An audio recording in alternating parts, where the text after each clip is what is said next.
signora. Volete. Di che si parla? Благодаря.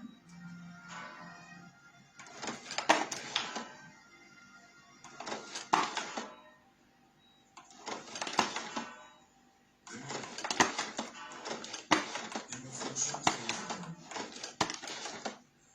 обещах и на тези други, които да ти кажа нещо. А ти си не трябва да кажеш нещо.